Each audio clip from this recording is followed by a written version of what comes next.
lakas, oh. Ha? We are back. Bagong ayos yan, boy.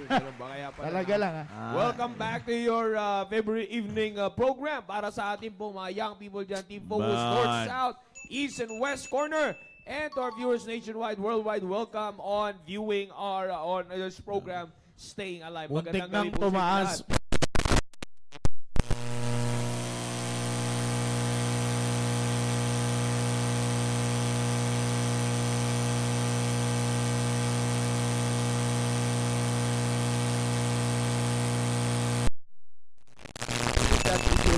Blessing sa bawat isa po sa atin. Team Focus! Join na kayo sa Google Meet natin. Alright? Yan ang mga interpreter, dynamic, oh. Literal na special needs. Talagang special someone for special needs. Magandang gabi sa lahat ng mga Team Focus dyan. Akala ko ba deaf yan? Ba't sumisigaw? Ba't sumisigaw? Deaf nga lang, sir. Hindi siya deaf and mute. Deaf lang talaga. Deaf lang. Dito pwede maging mute. Shoutout, tinan nyo ha. Shoutout sa mga Team Focus dyan. Sa lahat ng mga nasa virtual, yan, shoutout din sa inyo. And of course, shoutout sa aking mga asawa na sa taas.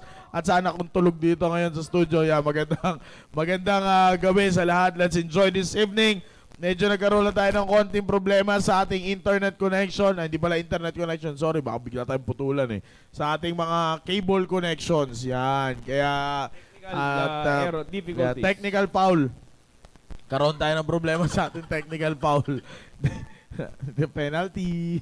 Okay, so kaya sa lahat, no, let's enjoy this evening. So Team Focus, pasok na kayo sa Google Meet kung kayo man ay mga nasa stations.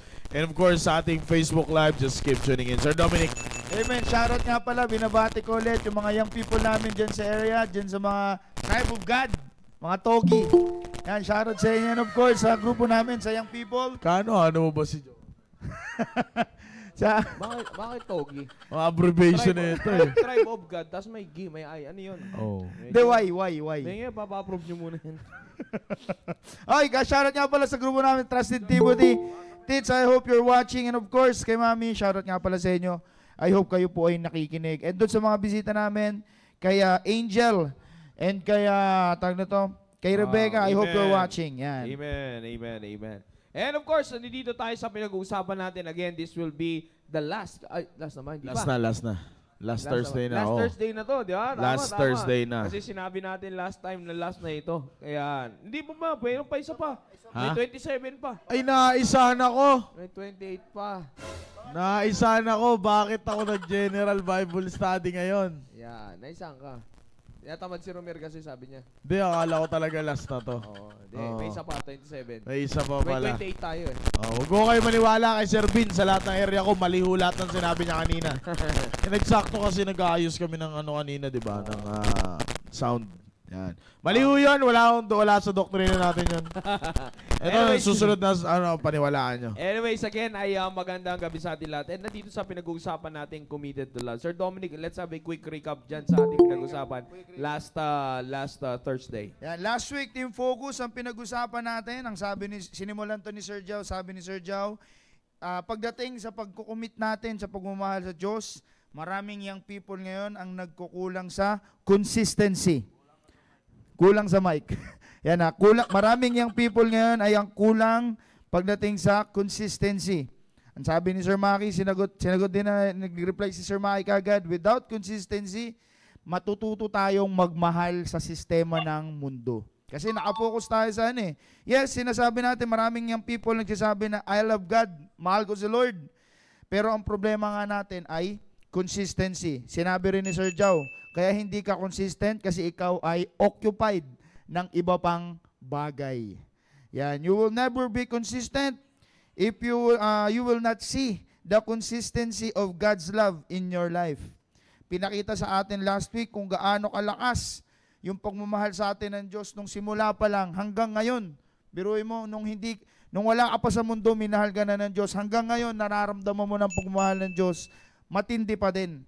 Pero, tayo mga young people, hindi natin, dapat, sabi nga, consistency, di ba? dapat kung sa simula pa lang malakas na, dapat hanggang sa dulo, malakas pa din. Okay? Dahil dyan, pag nagkaroon ko ng consistency, team focus, ang sabi ni Sir Maki, diyan ka na magkakaroon ng boundary.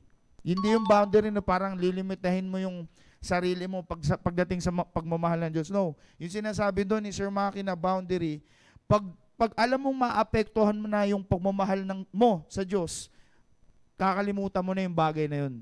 Bakit? Kasi mag-overstep siya sa boundary na sinasabi ni Sir Maki. Yan, lahat ng gagawin mo magiging totoo. Pag consistent ka, team focus. Lahat pagdating sa relationship, pagdating sa buhay mo, sa school, sa church, lahat yan ay magiging totoo. Dahil pag consistent ka, team focus, hindi mo kayang i-fake, hindi mo kayang ipeke ang consistency. Pag consistent ka sa pagmamahal mo sa Diyos, consistent ka sa lahat ng bagay. Lahat. Okay? Sa lahat ng bagay, team focus. Kaya, dapat hindi ka lang consistent sa simula hanggang sa dulo. Kaya, itong team focus, dinugtungan din ni Sir Jao last week.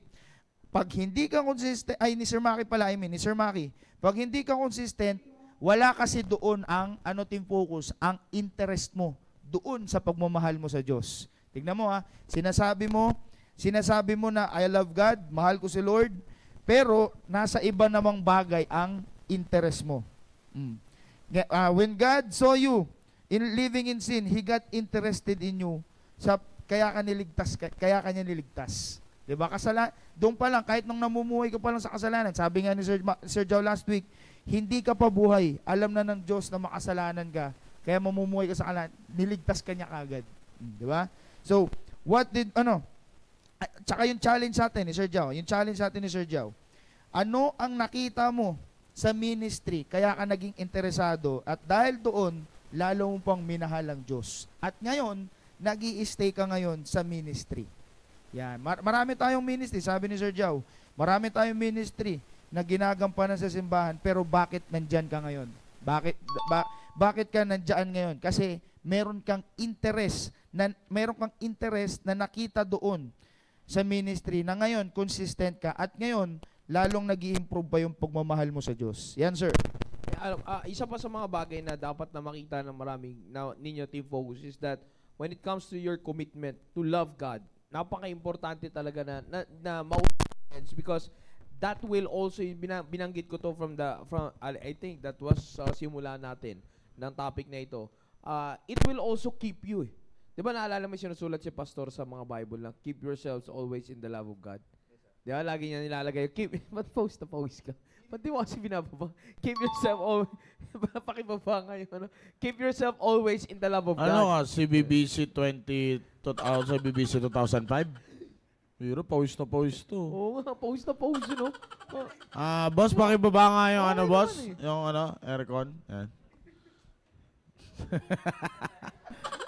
So, ito yung sinasabi natin, team focus, so that we can save our time kasi late tayo nagsimula. Yung sinasabi ni Pastor na keep yourself always in the love of God, alam, napaka-importante ng commitment doon. Because if you're not going to take it seriously, yung consistency mo sa commitment mo sa pagmamahal mo sa Panginoon, it will take you away from the love of God Which is very important that you keep yourself in the love of God. Panatilihin mo yung sarili mo sa pagmamahal ng Diyos, because outside of God's love, bagamat hindi naman natin kayang i-pluck out yung sarili natin sa pagmamahal ng Diyos, blessing yun, young people, because once the Lord Jesus Christ loved us, once God loved us, hindi na mababago yun. You see, wala nang alisan yun Kaya ko lang sinasabi, it's because of the reason na if you are consistent in your commitment to love God, that will help you keep yourself in the love of God. Amen. Hindi ka mapapalayo, hindi ka mawawala. Yung mababarik, pag sinabi natin keep, yung parang mababarikadahan ka, mababarricade ka You will put a hedge. You will have a hedge around you, about you na. Yun yung sinasabi, sir, ni Sir Maki last week na boundary. Yes. Yun yung part na yun na kaya ako sinasabi, because most of the time, ito yung hindi, kaya maraming young people, they cannot keep themselves in the love of God. They cannot keep themselves in the love of God. It's because of the reason na wala sila ring commitment to love God. You see, that's the very reason kung bakit napapaling sa iba yung attention nyo, napapaling sa iba yung interest nyo, napapaling sa iba yung pagmamahal na dapat ikinocommit nyo sa Panginoon. Which is, it's very important kasi sabi ko nga, pagka, tinan nyo, kanina, nabanggit ko rito sa area, mag-iiba yung treatment. That's it. Mag-iiba yung treatment, mag-iiba yung turing mo sa Panginoon pagdating sa bagay na if you will not pay attention to it. If you will not pay attention to your commitment to love, yung consistency mo sa bagay na yan, at hindi clear sa iyo yung clarity ng iyong commitment sa pagmamahal mo sa Diyos, pag hindi malinaw sa iyo yan at hindi detalyado sa iyo yan, talagang nandun ka sa punto na hindi mo kaya i-secure yung sarili mo at hindi mo deeply secure yung sarili mo sa pagmamahal mo sa Diyos or sa pagmamahal ng Diyos sa'yo. Bagamat nandiyan dyan na yung pagmamahal ng Diyos, team focus eh. Yan ang maganda eh. Nandiyan dyan na yan eh. Set na yan. Hindi mo na pwedeng baguhin yung ano yan. Kumbaga yung settings yan. Nandiyan dyan na talaga eh. Yan na, naka-default na talaga yung pagmamahal ng Diyos sa atin na kahit anong pagbabago natin, nandiyan dyan yung ang point na lang is yung sinasabi ni Pastor, pagka nagpipirma sa'yo ng Bible, you keep yourself in the love of God. You keep yourself in the love of God para mapanatili mo yung sarili mo in the love of God. For you to keep yourself in the love of God, you have to make a commitment. Because that commitment will help you to pay attention. That commitment will help you to stay focused. Saan? Doon sa pagmamahal ng Diyos, kung saan you have to keep yourself in it para na sa ganun, hindi ka basta-bastang maaagaw ng mundo para alisin ka sa pagmamahal, sa boundaries ng pagmamahal ng Diyos. Sir Maki? Tama po yan eh, yung sinabi ni Sir Joe kanina, because it's already there yung pagmamahal ng Diyos. And sabi nga ng Bible, walang sino man ang kaya makapag-pluck out sa atin sa kamay ng Diyos, because ang nakabalot, ang bumabalot sa paghahawak sa atin ng Diyos, it's all about His love. Yung pagmamahal niya para sa atin bilang kanyang anak, team focus. Kaya nga kayo mga kabataan, makinig kayo na maigi. Tandaan ninyo, katulad ng sinabi ni Sir Joe, since na yan ay given, since na yan ay nandiyan na, set na yan. Hello? Parang merong kumakalinsing dito kasi bagong ayos yan, kaya medyo nadadala lang ako eh. Yan, dito sa speaker. Baka ano lang, static, baka hindi lang nahigpitan. Okay, so anyways, doon na sa sinasabi ko, nandiyan na yan eh. Kaya nakaset na yan, everything is already set. At ang sabi ng Bible, walang sino man makakapagtanggal sa atin sa kamay ng Diyos. Bakit? Dahil nakabalot yan ang kanyang pagmamahal.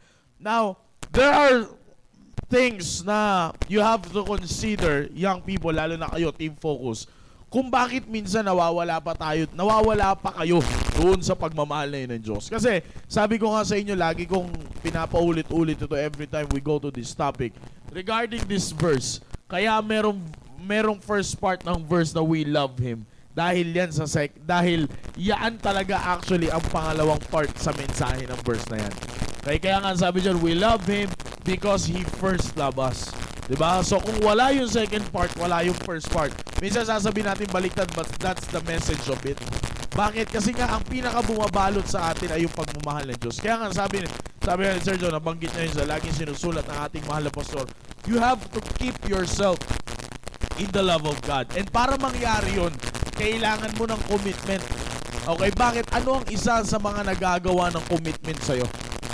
Okay? Anong isa sa mga nagagawa ng commitment sa'yo, team focus? Sa live pala yung sumasagit-set. Okay? Ano ang isa sa mga nagagawa ng commitment sa inyo, team focus? Commitment will help you fix your desires. Okay? Kasi nga, dahil nandiyan na yan eh. Alam nyo ba, team focus, nandiyan na yung katulad ng sinabi ko kanina sa inyo, sinabi ni Sir Joe, nandiyan na yan, given yung pagmamahal ng Diyos, hindi yan makukuha, walang sino man ang makakapag out or makaka-put out ng pagmamahal ng Diyos sa atin bilang isang Kristiyano, no? Dahil nandiyan yan, okay? Dahil nandiyan na yan, walang sino man ang kayang kumuha niyan, pero mapapansin nyo, tayo, hindi yung pagmamahal ng Diyos eh. Okay? The love of God will be there always and will be there forever. Now, ganito yan, team focus, makinig kayo na maigi. Okay? Makinig kayo maigi. Sa lahat ng mga nasa live, konting tiyaga lang tayo. No? para mangibabaw yung voice over the static. Ayan. Pero kung mapapansin nyo, sa buhay ng tao, minsan nasasabi, sa buhay nyo, mga young people, nasasabi ninyo, parang nawala yung pagmamahal ng Diyos sa akin. No, mali. Ikaw ang nawala sa pagmamahal ng Diyos. Alam nyo kung bakit? Because if you have commitment, commitment will help you fix your desires. Kasi it's always the desire of a man na masunod ang kanyang gustong mangyari. That's the desire of man. Kaya tinan nyo, way back in the Garden of Eden, everything was provided para sa tao. Pero makikita ninyo, ang nagawa pa rin ng tao is outside those things that already provided by God. Di ba? Napapansin nyo? Di ba napansin nyo ba yun sa storya ng Garden of Eden? Ang nangyari pa rin, bagamat nandoon na pinakita, sinocase na ng Panginoon yung pagmamahal niya sa tao, inilagay niya ang tao sa isang lugar na preparado na ang lahat. Isa lang ang kailangan gawin ng tao, sumunod, wala nang iba. Pero mapansin niyo, ang nangyari pa din, hindi yung kagustuhan ng Diyos, kundi nakalusot pa rin yung desire ng tao. Diba? Nagkaroon pa rin ng sariling desire ang tao doon sa parte ng storya na yun. Alam niyo kung bakit? Because that's the desire. From there, ang desire natin ay naging kung ano lang yung gusto natin. Pero alam niyo ba, yan ang maganda kapag natuto kang mag-commit sa pagmamahal ng Diyos. Bakit? Katulad nga ng sinabi ko sa inyo, hindi nawawala ang pagmamahal ng Diyos. Tayo ang nawawala sa pagmamahal ng Diyos. But if you are committed to love God, ang ituturo sa iyo ng commitment na ito, young people, team focus, ang ituturo sa iyo ng commitment na ito, maitatama niya yung mga desire mo sa buhay. Amen. Kasi alam niyo ba, team focus, makapangyarihan ng desire. O tingnan niyo dito, in the book of Proverbs chapter number 18, verse number 1, ang sabi ng Bible, through desire a man, having separated himself. Yan ang nagagawa ng desire, Sir Dominic, Sir Jow. Una, separated himself. Pangalawa, seeketh and intermediate with all wisdom. Mapapansin nyo, tatlong pag-uugali ng tao ang makikita nyo pag pumasok ang desire. Ihiwalay niya ang sarili niya, meron siyang hahanapin at meron siyang papakisamahan. Nakuha nyo? And team focus, these three things ay kitang-kita. It is very evident sa buhay ng mga kabataan ngayon. Diba? Pero tingnan ninyo, ang ganda sana neto eh. He separated himself. He seeketh and intermediate. Mapansin nyo, there is nothing wrong with these three words right here. There is nothing wrong pagdating sa tatlong bagay na ito na makikita mo sa isang tao. Pero tingnan mo ang buhay ng isang kabataan ngayon. Lahat ito ay nagagamit nila sa mali. Siniseparate nila ang sarili nila sa tama para mapunta sa mali. Naghahanap sila ng mali kaysa maghanap ng tama. Nakikisama sila at dinidwell in nila ang sarili nila sa mali kaysa sa tama. Saan yan lahat nagsimula? Through desire a man. Dahil sa isang desire na tao, sa pamamagitan ng desire ng isang tao. Now, that is what is happening sa buhay ng maraming kabataan ngayon. But since, sabi nga ni Sir Jow kanina, yung pagmamahal ng Diyos, nandiyan na yan eh. And the very purpose of it is for you to be safe. Nandiyan na yung pagmamahal ng Diyos eh. So all you have to do is to keep yourself in the love of God. Now, how will you do that? Desire always to love God. Na paano mangyayari yun? Commitment pa rin. Diba? Bagsak pa rin yan, commitment. Kasi mahirap magkaroon ng desire sa isang bagay na hindi ka committed. Mabilis mong ayawan yan. Oh, pag sinabi mong, dito na lang ako, tinan nyo, pansin nyo ba? Yung palasak na nangyayari sa mga maraming kabataan ngayon, gaya-gaya na lang, since nandito Sir Jow, sige, dito na rin ako. O since nandito na ako, dito ka na lang din. So sama-sama tayo. Di ba? That is the common thing na nangyayari. Kaya nga, mabilis mong ayawan ng isang bagay. You have a desire for it, pero wala kang commitment dyan. Kaya nga, pag trip mo umalis, alis ka na lang bigla. That's right. Oh. Pag trip mong, pag hindi mo na, pag ayoko na neto, ano ba yan? Ang pangit pala netong pinasok ko, alis ka na kagad. Pero hindi mo alam, the only thing that is keeping you from staying on that desire na dinesire mo sa isang bagay is lack of commitment. Amen. Pero kapag committed ka dyan, mananatili ka dyan. Yes, sir. In fact, di ba, Sir Jow, Sir Dominic, di ba? In fact, hindi ka magdi-desire talaga na isang bagay kapag wala kang commitment. Kasi alam nyo kung bakit, hindi pwedeng mauna ang desire bago ang commitment eh. Dapat mauna ang commitment bago ka mag-desire. Pag nauna ang desire mo, Yan yung sinasabi ng Bible that there is a way that and which seemeth right unto a man lang. Amen. Sa mata mo lang mukhang maayos. Lalo na sa inyo, Team Focus, sa edad ninyo, ang bilis nyong magustuhan ang lahat ng bagay. Gusto ko to, pangkuha. Gusto ko yan, pangkuha. Kabit dito, kabit dyan, apply dito, apply dyan. Oh, kaya nga ano lang nangyayari ngayon? Oh, wala na makikita nyo, ang daming kasing edad ninyo ang malayo sa pagmamahal ng Diyos. Pero dahil nandiyan na yung pagmamahal ng Diyos, all you have to do is just to be committed to it.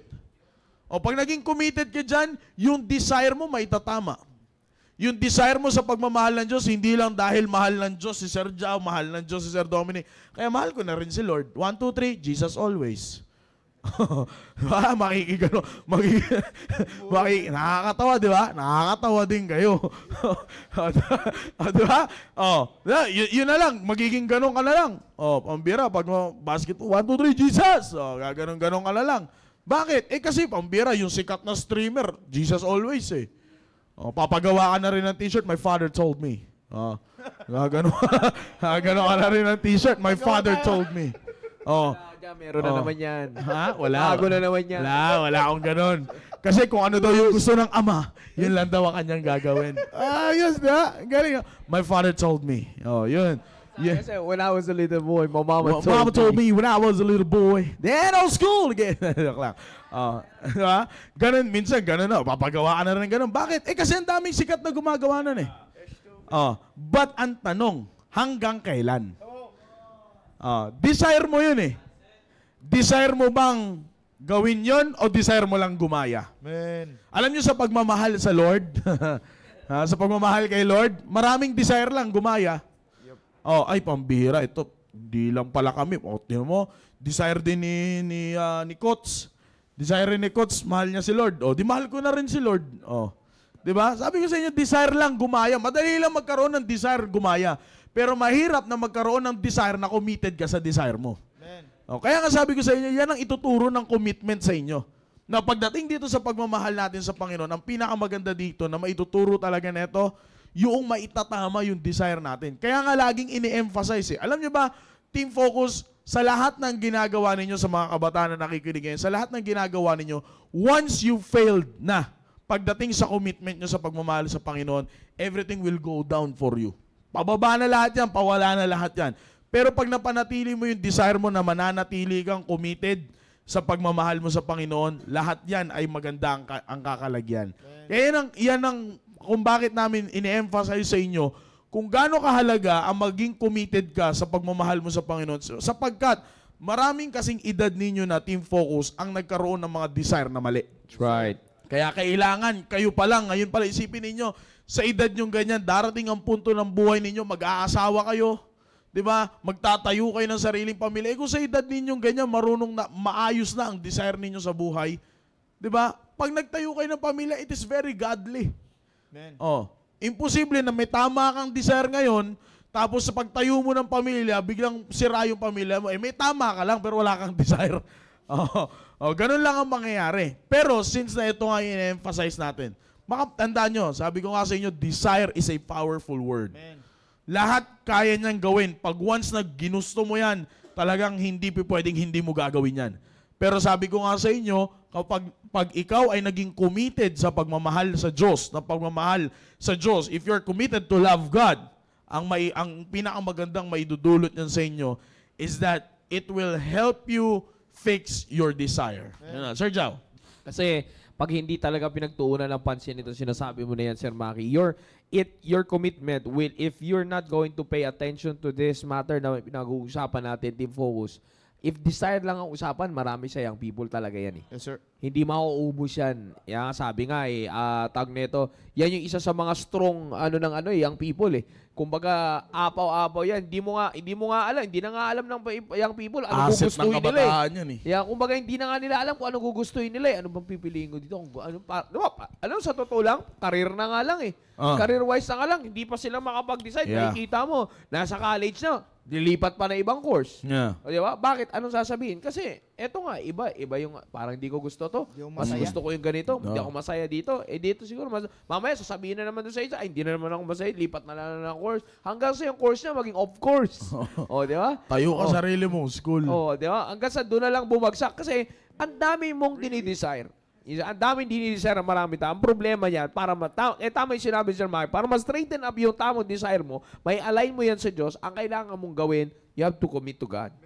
You have to commit to God. Napaka-importante yan. Kasi pag hindi mo ginawa yan, darating sa punto ng buhay mo, young people, lito ka pa rin. Tatagal ka na sa pagiging Kristiyano mo, pero lito ka pa rin. Mamumuhay ka pa rin sa Christianity na parang wala kang direksyon. Yun yung pinaka-punto dyan. Kaya sabi ko nga most of the time, sa young people, no, pagdating sa buhay ni young people, you have to be certain na sa panahon pa lang ngayon. Kasi pag ngayon pa lang, hindi ka na certain sa gusto mong direksyon, I'm telling you, kaya tatandaan niyo yung sinasabi ni Pastor, hindi lahat, personal talaga to. Ito yung lagi natin sinasabi rin. Personal ito. Personal mo ito. Huwag kang magbilanggit din kanina. Huwag kang magbase, huwag kang magbase sa kaibigan mo na sinasabi mong close mo ngayon. Hindi siya ang sukatan. Hindi siya ang basihan. Hindi rin siya yung pinaka-aasahan mong dadamayan ka whatsoever it is. Hindi, lalo na sa panahon nyo ngayon, young people, I'm telling you, iba ang era nyo ngayon. You see? Kaya nga hindi mo alam, magkakaibigan na, magsasama pa magpakamatay. Akala mo may ganong klaseng desisyon? You see? Kaya ko sinasabi yan, it's because of the reason na ang thinking, your thinking is very critical. In a way na hindi mo na alam yung direksyon ng patutunguhan ng desire mo, hindi mo na alam kung bakit hindi mo alam yung direksyon, katulad ng sinabi ko kanina sa Baptist Lunch, magkasalungat yung commitment mo at saka yung mainframe. You see, kung bakit ko sinabi yung kanina, ito rin yun eh. Yung desire mo iba sa gusto mo mangyari sa Diyos. Gusto mangyari ng Diyos sa'yo. Kaya ngayon, hindi nga pwede na kanya-kanya yun. Iba yung direksyon ng desire, iba yung desire ng commitment, iba yung direksyon ng framework ng buhay mo. Bakit? Kasi pag iba, talagang magulo ka. Amen. Talagang magulo yung buhay Kristiyano mo. Kaya hindi mo malalaman na talagang, ano ba talaga yung gusto kong dulo? Ano ba talaga yung, ano ba ako after ganitong years, ano ba ako, hindi ko, napipicture out mo na ba? Amen. Kaya wala kang mapicture out na ganun. It's because of the reason. Kaya wala kang mapicture out na ganun after 5 years, after 10 years, kung ano ka na at kung sino ka na. It's because hindi ka marunong, hindi mo na i-practice yung tamang pagkukumit. Tama. At para ma-practice mo yung tamang commitment, what you have to do is, gawin mo yan sa Diyos. Amen. Hindi ko sinasabing gawin yung praktisan ng Diyos. Pero reality kagad Dalin mo kagad sa katotohanan. I-commit mo yung sarili mo sa Diyos. I-commit mo yung pagmamahal mo sa Diyos para lahat ng gagawin mo patungkol sa Diyos. Sabi nga nabanggit na dati ng pastor, lahat ng gagawin mo, may enjoy mo yan. Lahat ng gagawin mo, decided ka dyan. Lahat ng gagawin mo, masasawaan mo ng pagmamahal in a way na committed ka kasi sa Diyos. You see? Kaya nga sabi ko sa inyo kanina pag ganun ang ginawa mo, you will be kept in the love of God. If you choose to commit yourself to love God, you will be kept in the love of God. You will be safe in the boundaries of God's love. Ang kapahamakan lang naman if we go outside the God's love. Bagamat hindi tayo maaalis, nandiyan na yung pagmamahal ng Diyos, but still, if we distant ourselves sa pagmamahal ng Diyos, that's the point. You see, that's the point of our lives na kung saan doon na tayo mapapahamak. Amen. You see, you have to understand that clearly. Kasi pag hindi maging maliwanag sa iyan, I'm telling you, young people, tatanda ka na lang, darating na lang sa pagkakataon ng buhay mo, wala ka pa rin direksyon. Yes, sir. Nilipat ka na lang, angat ka na lang sa team prep, wala ka pa rin direksyon. Wala pa rin direksyon yung buhay mo. You see, kaya ngayon, sa totoo lang, kahit nga sabihin ko, kahit pa dito sa loob na young people, nandito tayo sa loob, kaya nag-aaral ka dito sa academy, kaya full-time ka na young people dito sa academy, after 5 years, ano ka na? Di ba? O, sabi na lang natin sa mga full-time, sa aming mga full-time, after 5 years, sa mga young people na full-time, after 5 years, anong pinroject mo nung simula nag-full-time ka, sumobra ka na sa 5 taon, ano yung pinroject mo ngayon? Come on. Balakang. Totoo yan. Mapalalaki, mapababae, ha? Mapalalaki, mapababae. One thing that I've seen it, sabi ko nga, after 5 years, ano ba yung pinroject mo? Nangyari ba after 5 years? Yeah. Come on. Yes, after 10 years yung project, parang binanggit din kanina Sir Makito nung TBL natin, di ba? After 5 years ng pag-workout mo, ano ka na? Anong meron na sa katawan mo? See, kung parehas ka lang last year, parehas ka lang no 2023, 2024, kaka 2023, 2024, 2025, kaka ganun mo, parehas pa rin yung katawan mo, huwag ka lang mag-workout, niloloko mo lang sarili mo. Rambad. Niloloko mo lang Kalbo na sarili mo. Yeah, niloloko mo lang sarili mo. The same thing, ilagay na natin sa totoong buhay, sa Christianity. Ganun din. Lulukohin mo lang din sarili mo. Amen. Bakit? After 5 years, after 10 years, after 5 years, or whatsoever it is, ilang years man na project mo, bilang Kristiyanong kabataan, na nandito ka simbahan natin. You see, na we are blessed to be in this church. After 5 years, after 10 years, nasan ka? Sino ka? Diba? Sino ka? Yan ang napaka-importante. Kaya nga, napakaganda na para makuha mo yung dulo na yon, para makita mo yung dulo mo na yun, bagamat Diyos ang pinakanakakalan, para makita mo yung dulo na yon, kailangan mo i-commit yung sarili mo sa pagmamahal mo sa Diyos. Amen. Para makip ka in the boundaries of God's love. Sir Dominic, baka may gusto kayo dagdag dyan. Yes, sir. Alam niyo, Team Focus, ang ganda nung shinare ni Sir Maki at ni Sir Joe ngayon. Thank you, sir. Thank you, sir. Thank you, sir. Amen. And yung nakita ko doon, Team Focus, alam niyo kung ano yung kulang sa atin pagdating sa commitment natin sa pagmamahal sa Diyos, sir. Effort. Pagmamahal. Ay, alam ko. Effort, sir. Effort. Wala sa'yo na meron sa akin. Pagmamahal. Kita ko yung Shoutout J Skills. Okay, Team Focus, yun ang kulang sa atin. Effort. Yung pag sinabi natin na I love God, hindi yung automatic na parang grabe na agad yung pagmamahal mo sa Diyos. Kasi ito yung Team Focus. Kagaya na lang nung main text natin. 1 John chapter 4, verse 19. Doon na lang sa sinabi na because He first loved us. Imagine mo kung paano ginawa ng Diyos, paano pinakita ng Diyos yung pagmamahal niya sa atin. Hindi lang simple na mahal kita. No. Diba, ginawa ng Diyos, namatay siya sa krus para sa'yo. Imagine mo yung ginawa na niya. Sabi mo, pwede nang gumawa ng panibagong tao ang Diyos, pero hindi. Pinanindigan tayo ng Diyos. Ganun tayo kamahal ng Diyos. Yun, maganda yun. Pwede naman talaga siya magawa. Kasi after nga ng fall of men, may flood eh. Yes, sir. Yeah. Yun nga lang kasi nakagawa na siya ng covenant that time eh. Mayroon ng rainbow eh. Yes, sir. Naglabas na siya ng rainbow para hindi sirain ng tao ulit. Kundi tama na lang. Kaya yung rainbow na yan, correction, hindi yan sa LGBTQ+. Diniboso lang nila yan. Kulang yung rainbow nila. Hindi, seryoso, kulang yan. Kulang. Kasi sa kanila lang yun eh. Tsaka, sige. Hindi, nasaan na ako? Ayan, yung ako tingin ko nandito ka pa din eh. Hindi, yung sa sinasabi ko. Okay? Sa Team Focus, effort. Yan ang wala sa atin. Effort. Effort. Yan, effort. Sanay tayo kasi, aminin mo natin sa hindi Team Focus eh. Ang hilig lang natin sa madali natin makuha yung gusto natin. Kaya pagdating sa commitment, pag sinabi lang natin na mahal natin ng Diyos, panandalian lang, saglit lang. Hindi natin iniisip na kailangan dyan mag-invest ng oras, mag-ubos ng lakas, magpawis para sa gawain ng Diyos. Pero talaga namang siningit mo pa yung pagpapawis. Kasi nagpawis ako kanina eh. Diba? Pero imagine nyo lang, parang yung pagdating sa commitment natin, Team Focus, imagine nyo lang yung mga nakasama sa baligatan or youth camp rather. 'Di ba? Pinapaihaw kayo or pinapagsaing kayo ng kanin. Yeah. 'Di ba? Para hindi mamatay yung apoy, anong ginagawa niyo? Pinapaypayan, nilalagyan ng apoy para hindi mamatay yung apoy. It's either lumakas or magpatuloy yung lakas ng apoy. Pero sa atin, ganyan tayo, Team Focus. Ang iniisip lang natin, nilagay lang natin na mahal natin ng Diyos at wala na tayong gagawin. Yeah. Hindi na natin papaypayan, hindi na natin lalagyan ng apoy ng kahoy para lumakas yung apoy. Hindi. Ang sasabihin lang natin, sir, nandito ako sa church, sir. Yeah. Love ko si God. Yan. Kaya ang dali natin ma-distract, Team Focus. It's either social media, entertainment. Yan, entertainment, Team Focus. Biruin mo, sasabihin mo, wala kang oras. Sasabihin mo, mahal mo ang Diyos, pero wala kang time manood ng TBL. Pero lagi ka nagpapaload. Yung paload mo, 20 pesos na parang yung data, parang maghapon. Di ba? Imagine yun, Team Focus. Right. Uubusin lang natin yung oras natin sa entertainment. Pag sinabing entertainment yan, sa paglalaro nyo sa cellphone nyo, sa panonood natin sa YouTube, or ano pang mga entertainment na ginagawa ninyo, Team Focus. Kaya tandaan natin, Team Focus, doon sa shinare ni Sir Maki, ni Sir Jow, yun ang dapat nating isipin, Team Focus. Dapat tayong mag-effort sa ating commitment sa pagmamahal sa Diyos. Yeah. Kaya yan, Sir Maki. Sir Jow. Maki daw. Sir Maki, Sir Jow. Wala, nauna si Maki. Alunok ka. Nauna siya. Hindi, tama yung sinabi ni Sir Dominic. Alam nyo, ano lang naman yan, common sense lang, Team Focus. You're doing many things na doon kayo nagbubuhos ng effort pero hindi nagtutulak sa inyo para maging committed sa pagmamahal ng Diyos. Diba? Parang ano yun famous na ginagawa ninyo, kayo mga Team Focus. Pag meron kayong gusto, di ba?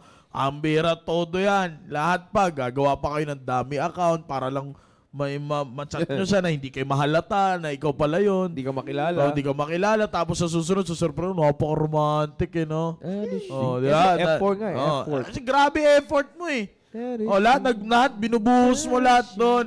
Ipapaabot mo. Di ba? Mga ganun-ganun pa eh. Lahat yan, binibigay mo yung sarili mo. Yeah. Yan kasi pag sinabi nating effort, you are giving yourself in it. Lahat parang inilalagay mo talaga yung sarili mo doon sa isang bagay na yun.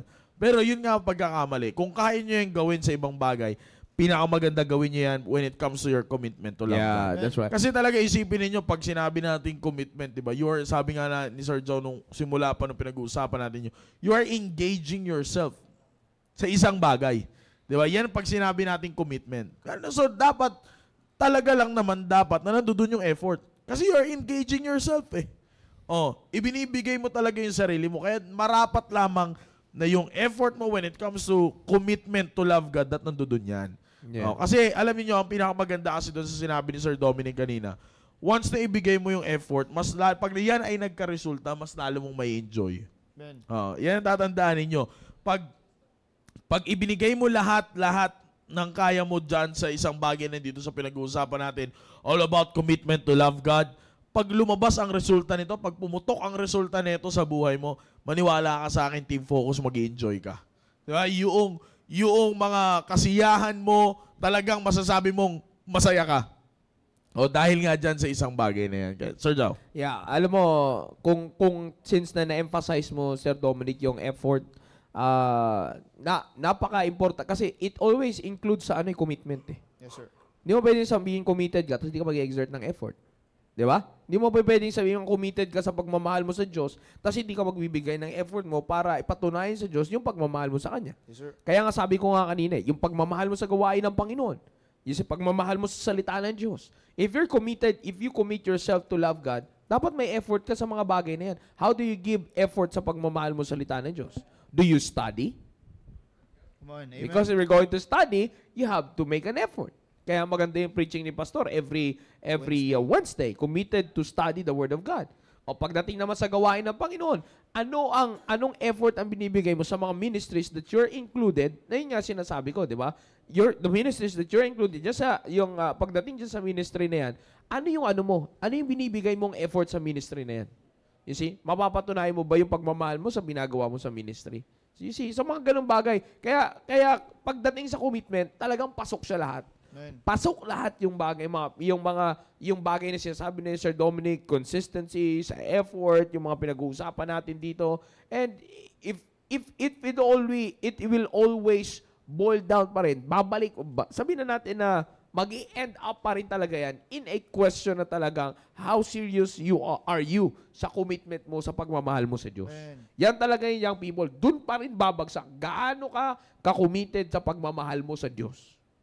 Doon pa rin. Gaano ka kaseryoso sa commitment mo na pagmamahal sa Diyos? That the question is, isa pang tanong ulit, ikaw ba talaga gumawa ng commitment na mahalin ng Diyos? Amen. Yan ang problema kasi Amen. kahit na anong pag-uusap na meron tayo dito, kung wala ka namang ginawang commitment to love God, wala rin. Yes, sir. Di ba? Amen, If you're amen. not committed to love God, so wala rin. Wala rin kwenta. Ano man pag-usapan natin dito, if you're not decided or if you didn't make a commitment to love God, wala pa rin. But I'm telling you, sabi ko nga, this is itong pinag-uusapan natin na committed to love God. Committed to love. Committed to love God, to love His work, and to love His word. It is the, kumbaga, foundation, it's the ground. It is the grounds ng lahat ng gagawin mong commitment. Kasi, hindi mo siseryosohin yung ibang gagawin mong commitment sa Diyos kung hindi mo rin naman sineryoso yung pag-commit mo sa pagmamahal mo sa Diyos. It is the framework. It's a ground. It's the tawag nito, it's a foundational basis ng lahat ng gagawin mong commitment, young people. Kaya Team Focus, sinasabi namin sa inyo ito para maging maliwanag sa inyo. Para maging maliwanag sa inyo and darating sa point na later on, hindi na magiging maliwanag sa inyo, maunawaan ninyo hanggang sa ito na gawin ninyo. Alright? So, dyan muna tayo magwawakas, Sir Mangi, Sir Dominic. Sure. And I believe that this has been a great episode for us. Alright, let's go to our shoutouts. Dahil umaabot tayo, tuloy-tuloy yung ating oras. Boy shoutout! Pasok! Good evening, Team Focus! At nagbabalik na naman ang ating Boy Shoutout! Ako po si JJ, ang inyong Boy Shoutout. At ngayon, shoutout po natin yung una sa lahat, yung ating mga first-time visitors. Ayan, meron po tayong 1, 2, 3, 4, 5, 6, 7. Yan, 7 na first-time visitors. Ayan, meron po tayong isa dito ngayon na actual. Kasama po natin si Sean Arvas. Saan po ba siya? Dito po si Sean. Ito po si Sean Arvas. Yan. Palampakan naman natin si Sean. Amen. Nakarating po siya ngayon. At meron din po galing sa Manila West. Yan, si Mark Legaspi. At meron din po dyan sa Pasay West, si Joe Marie at si Joe Mary. Ayan. At meron din po dyan sa Makati West, sa Wildcat Station. Yan. Ang galing ng pangalan, Wildcat Station. Si Jasmine, si Nicole, at si Ashley Burgos. Yan, magkakapatid po yata to sila. At shoutout na rin po natin yung ibang mga individual na nag-send ng picture. Andyan si Queenie, si Ruth, si Adriana, si Rica May, si Arian Joy, si Hannah, si Ruben, Kuya Ruben, si Jesseline, ang Jimenez Sisters, ang Eneria Sisters, at si Rain Andre. Gusto ko rin po i-shoutout ang aking mga classmate. Ayan, nanonood po sila ngayon dyan sa Facebook Live. Si Ate Colleen, si Ate Daniela, si Kuya Genesis, si Ate Hannah, si Kuya Jonathan, at si Ate Eliza. Ayan, nood lang kayo nanood. Sana ito ay sa lahat na kayong mga first-time visitors, sana hindi po ito ang una at huli niyong pagdalo sa aming programa. At ayun lang po ating shoutout. Okay lang po, sir. Ayan, shoutout din po natin yung mga nasa Google Meet. Ayan, yung mga nasa Google Meet.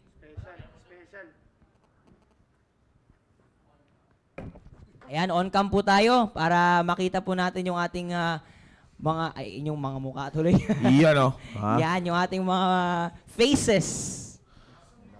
So many faces. Yan, shoutout sa lahat ng mga nasa stations natin dyan sa bawat area. Kaway-kaway sa mga nasa Google Meet. Yan. Yan, sa lahat ng mga nasa area natin. Alright? So, shoutout sa inyong lahat. Sa lahat. Saan? Saan? Ayan o. Dito?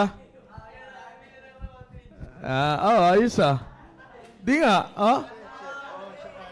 shoutout kay shoutout kay Ate Robilyn dyan sa tindahan, Shoutout sa Ate Robilyn.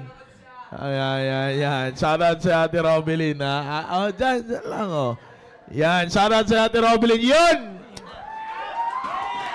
Bibili kami mamaya ulit dyan.